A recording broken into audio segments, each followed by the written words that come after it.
New York City once fell to demons. Not metaphorically, literally. For 2 days, Manhattan became hell on earth. Elevators devoured people. Streetlights hunted pedestrians. A man walking home from work paused to mail a letter, only for the mailbox to sprout jagged teeth and swallow his entire arm, pulling him in screaming. Heroes fought hopeless battles while everyday New Yorkers calmly rode subways that went straight to hell. This is the story of Inferno, the X-Men crossover so terrifying that Marvel promised they'd never attempt anything like it again. And it all began in a place far worse than Manhattan. It began in Limbo. Deep in that dimension of broken time and living nightmares, 2 demons prepared for war. Sim, massive and brutal, ruled with violence. Nastir, elegant and subtle, ruled through manipulation. But they shared a single dream: to invade Earth, conquer it, and fuse it to Limbo forever. To do that, they needed one thing: a key. Her name was Illyana Rasputin, Magik, mutant sorceress, the girl who could open doors between worlds. During a routine stopover in Limbo, everything went wrong. Nastir secretly cast a spell that severed Illyana's ability to teleport, trapping the new mutants in hell itself. Sim, now leading Limbo's demon hordes, saw this as his chance to kill them and cement his rule. The team fought desperately, but Limbo always tilts toward the cruel. Magik believed Sim had cast the spell. She never suspected the real traitor standing right beside her. Nastir whispered that the only way home was to embrace the darkness inside her, to stop fighting her demonic nature, to accept her destiny. The power to return to Earth is yours. In any case, it is your birthright. But you fear to use it. All right, demon. We have a bargain. And in desperation, Illyana listened. She unleashed her full power and opened a gate straight into Manhattan. At that moment, Nastir activated the device he had forced WizKid to build. A sorcery-powered computer capable of holding the dimensional gate open indefinitely. Hell poured into New York and the invasion began. Nastir! You tricked me! You wanted this to happen! You chose to take the power, Dark Child. To try to save your friends and your world. Demons swarmed the streets. Inanimate objects twisted into carnivorous monsters. Toys, mailboxes, cars, even buildings themselves came alive. The Avengers fought the supernatural horde. The Fantastic Four tried desperately to contain the chaos. Daredevil battled through a surreal nightmare in Hell's Kitchen. Spider-Man, seeing impossible illusions all around him, assumed it was Mysterio, until Mysterio was arrested and nothing stopped.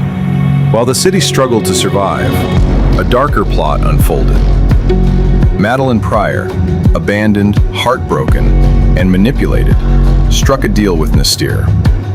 She wanted her kidnapped son, Nathan. She wanted the X-Men to kill the Marauders. She wanted answers. And she wanted revenge. Nastir promised it all. I want the Marauders found! And most of all, I want my son, demon! My word is my bond, milady. A most promising lead has been unearthed. He corrupted the X-Men's computer systems, making it possible to locate the Marauders and pushing the X-Men deeper under Inferno's influence. The spell twisted their minds, filling them with bloodlust.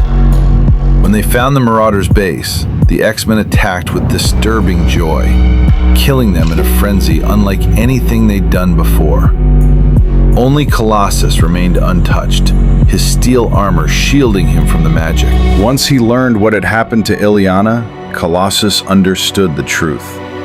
To save the X-Men, he had to save his sister. I do not wish to abandon my comrades, but I can only save them by saving Illyana.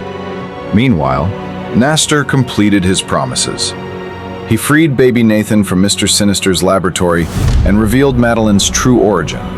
She was a clone of Jean Grey, created to manipulate Cyclops and produce a child of immense potential. With his tasks complete, Nastor prepared to rule Limbo and Earth. But Sim would not allow it. The two demons clashed in a catastrophic battle for dominance. Sim started to win. Desperate, Nastor allowed himself to be infected with the transmode virus. It merged him with the spell computer, turning him into a techno-demonic god. But WizKid destroyed the machine. The explosion ripped Nastir apart, only for the virus to rebuild him instantly. Through the chaos, Colossus finally found Illyana. But she was no longer the sister he knew. She was fully demonic, armored in eldritch steel, transformed into the Dark Child. Horns, hooves, tail, a being of pure magic and torment. When she saw the horror in her brother's eyes, shame overwhelmed her, and she fled. Illyana? No! Monster! What have you done to her? I didn't want you to know. I was almost glad you were dead, so you would never see me like this. She decided to end the invasion by accepting her destiny as ruler of Limbo. Wolfsbane stopped her, begging her to choose humanity over damnation. Illyana made her final, painful decision. She created a massive stepping disc and banished the demons back to Limbo. She hurled her soul sword after them, sealing the portal forever. Inside her discarded armor, the new mutants found a small child. Illyana restored to the innocent 7-year-old she once was. Piotr. Colossus returned to the X-Men just as the final battle began. There was no time for arguments, no room for old grudges. With Manhattan still burning, the X-Men and X-Factor finally stood together, united against the architect of Inferno himself, Nastir. The demon descended from the sky like a living nightmare. He struck first, swooping down on Jean Grey and Storm. Their powers, telekinesis, lightning, wind, slammed into him and did nothing. The magic and technology woven into Nastir's body simply absorbed the force, rendering them helpless. Archangel fired a razor-sharp barrage of metal wings. They passed straight through Nastir's form as if he were smoke. Fear not. I have better plans for you. My touch will infect you with the trademark transmode virus, making you my slaves. Then he grabbed Rogue. Nastir tried to infect her with the techno-organic virus, to turn her into another extension of himself. But Rogue fought back the only way she could. She absorbed his power. And for the first time, Nastir weakened. Colossus seized the moment. He charged from behind and slammed into Nastir with the full force of his organic steel body, knocking the demon down hard. Wolverine was already moving. His claws tore into Nastir's form, ripping through corrupted flesh and circuitry alike. Iceman followed, freezing the demon solid, trapping him in a massive block of ice. The X-Men didn't hesitate. They hit him with everything they had: energy, steel, ice, rage. Finally, Storm rose into the air above them all. She called down the full fury of the sky. Lightning crashed into Nastir again and again, overloading the corrupted magic and technology inside him. The demon screamed. And then Nastir exploded. The architect of Inferno was gone. With Nastir destroyed, Inferno should have ended. It didn't. In the chaos left behind, Madelyne Pryor made her final move. The Goblin Queen captured Jean Grey and dragged her to the heart of the battlefield. There, surrounded by fire and demons, she finally spoke the truth she had been holding inside since the beginning. I was your wife, Scott. You said you loved me. You married me, promised to stay with me forever. You broke your promise. You abandoned me. Hurt me. She blamed Scott Summers for abandoning her, for choosing X Factor, for leaving her alone with a life that was never truly hers. And to punish him, she threatened the one thing Scott could never ignore: their son, Nathan. Cyclops stepped forward and offered himself in exchange. His life for Jean's, his life for Nathan's, for everyone else to walk away. Madelyne refused.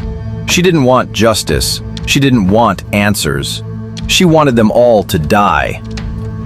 The Goblin Queen unleashed her personal demons, sending them screaming into the battlefield.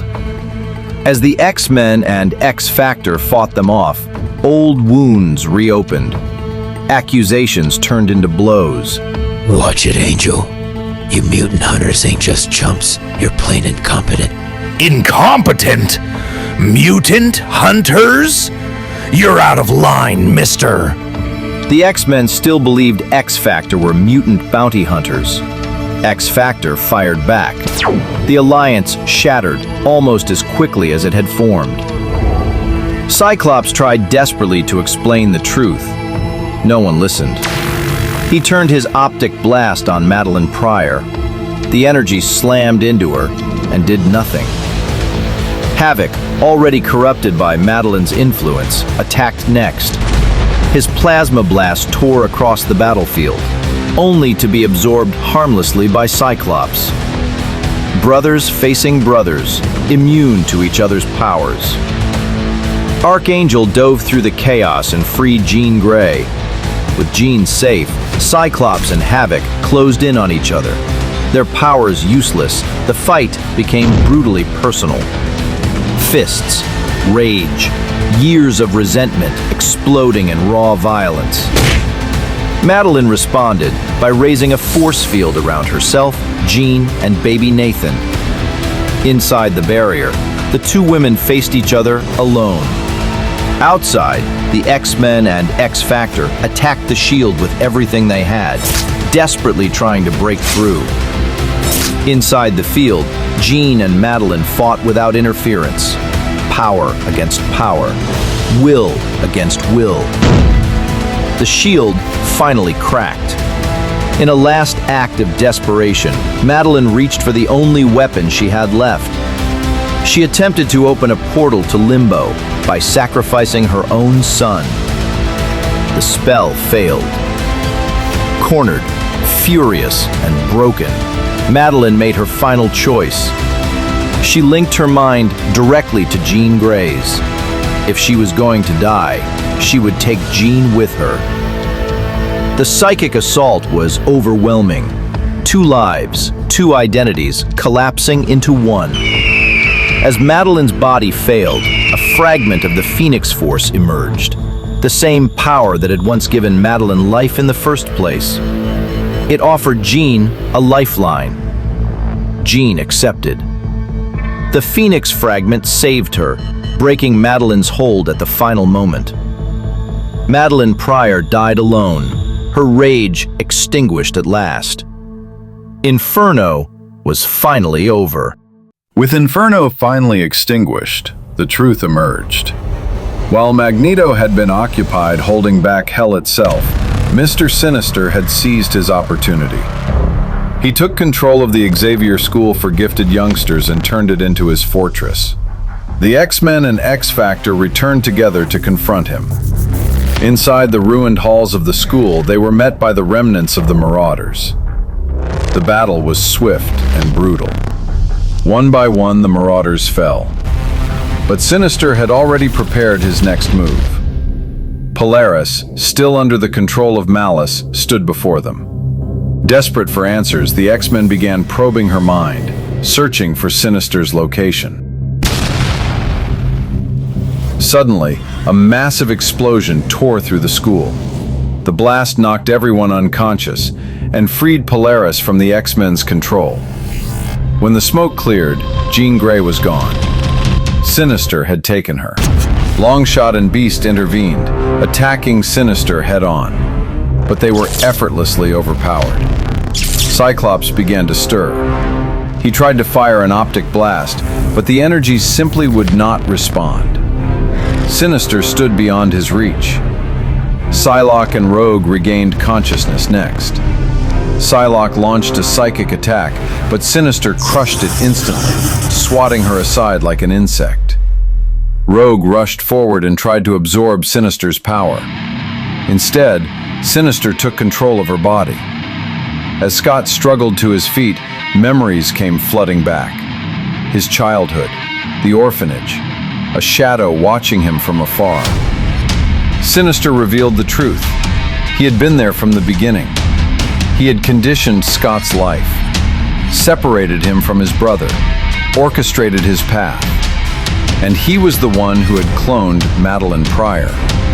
I grew Madelyne in your lost love Jean Grey's image, and used Madelyne to drive you away from the X-Men. And to acquire a child with your genetic potential. Havoc attacked Sinister from behind. It did nothing. One by one, the X-Men and X-Factor regained consciousness and launched a coordinated assault. Powers slammed into Sinister from every direction, but he remained unmoved. Storm broke through the chaos. She seized Jean and pulled her free, holding Sinister back with the full fury of the storm. Iceman followed, encasing Sinister in a massive block of ice. Then Havoc fired at Cyclops. The blast struck Scott directly, but his brothers, the energy didn't harm him. It empowered him. Fools! Ice will not hold me. Sinister is free! Attack him now! Cyclops rose. For the first time, his optic blast answered him. He unleashed everything. The beam tore through Sinister's defenses and through Mister Sinister himself, blasting him into pieces.